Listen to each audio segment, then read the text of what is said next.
Hi and welcome to a brand new episode of Northern Light RC. Today I'm going to be talking about front bumpers for the Traxxas Slash 4x4. And I have had experience with 3 different brands and I'd like to share a little bit about that. So first I have the stock Traxxas one. Second I have the RPM. And last, Tbone Racing XV series front bumper. Okay, so let's start with the Traxxas bumper. Now it's a 2-piece design where the bumper itself is molded in 1 piece, and there's a support behind it.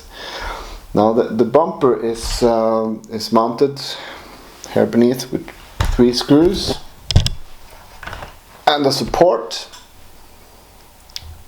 is mounted to the diff case, giving a lot of protection but also a little bit flex due to this shape. And I find that to be a really good design. Now, however, there is too little distance between the body and the bumper. So the biggest concern and the biggest problems that I've had with this bumper is whenever I do a good impact, I tend to fold the body over the bumper, and that is really irritating, and it destroys the body as well. So what I did here, I put on some spacers here. Just found some plastic and sanded it a little bit, and I got the perfect distance, so it works pretty well. Another issue I have with this bumper is the angle of the bumper here, from here to here. It is just too flat, which I run a track and we have some buggy friendly jumps, which are kind of steep angles. And if you see here, there's not a lot of room. So this bumper will hit the jump first, and that really slows you down and makes for bad driving.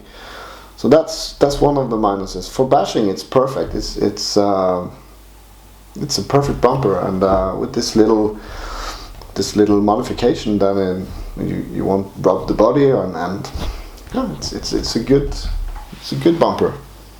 Okay, so the RPM bumper, it's a 3-piece design with the bottom, middle and fender, and it's a cool looking thing, and it's RPM, so you know it's quality, and it has the right angle for the buggy jumps, so I'm liking that, but there are 2 issues for me, and that's why it's not on a car. So and the main issue is the lack of a support here in the middle. So the entire bumper is just mounted by these 3 screws to the bottom of the car, and for me that's the problem. When I go on the track, we have a double jump, and if I somehow miss that a little bit, I will land uphill this side first, and that creates a lot of tension to these 3 screws, and I've had them ripped out and destroying the bottom of the car lots of times. So that's the main reason why I stopped using this one, because it's just not good enough for my use. I guess for bashing it's probably a lot better. I've actually had this bashing and yeah, no complaints. But the other one is these 3 screws here. Whenever there's a lot of flex in this one, so whenever you hit an impact, then these screws go straight into your beautiful painted body, and it fucks up everything. So it's a small issue, but I think it is an issue. They could design it a little bit differently. But all in all, it's a good bumper, I would say. All right, so on to the last bumper I have. It's the Tbone Racing XV bumper. And I've mounted it just recently to my carpet track racer, and I'm still testing it out. It's a really sturdy thing. It's heavy duty, But I've had some issues with it. It's what's a four-piece design with the main bumper and a big ass support here. Not a lot of flex to it, but I think it's all right for now, at least it is.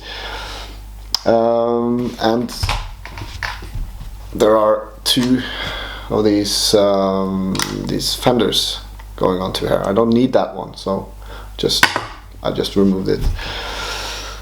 Now there are some really irritating things about this, which is it is bad design really, and it's first of all it's the distance again between the body and the bumper, so it falls over again. So what I've done here, I've used some rubber mats that I've cut. I have this. I can show you. I have this rubber sheet that I bought for nothing on eBay. I cut them and I use this thing for belts, and I just put them layer on layer until it's enough, and then it's good enough. And then I found this perfect distance, so now it's working really well. The other thing is these really irritating nuts here, nuts and bolts. Now it's designed to be with the nut in the back, but that's not really working because it tangles up with the body all the time, and it's just really irritating. So I tried just reversing it. I'm thinking it might be a problem with getting it race legal. I'm racing on Sunday, club racing, so I will find out if it goes through. If not, I would have to find some other solution to that. But all in all, this is a really good one. It has a really good angle here, and it's a tough little thing. So I'm excited to try this one out a little bit more. Alright, so that's what I had about these front bumpers. I hope that it can be useful for someone to have this knowledge that I had to find out myself. And I'm hoping you're getting some good bumpers out there and getting some good race time. I'll see you next time. Bye.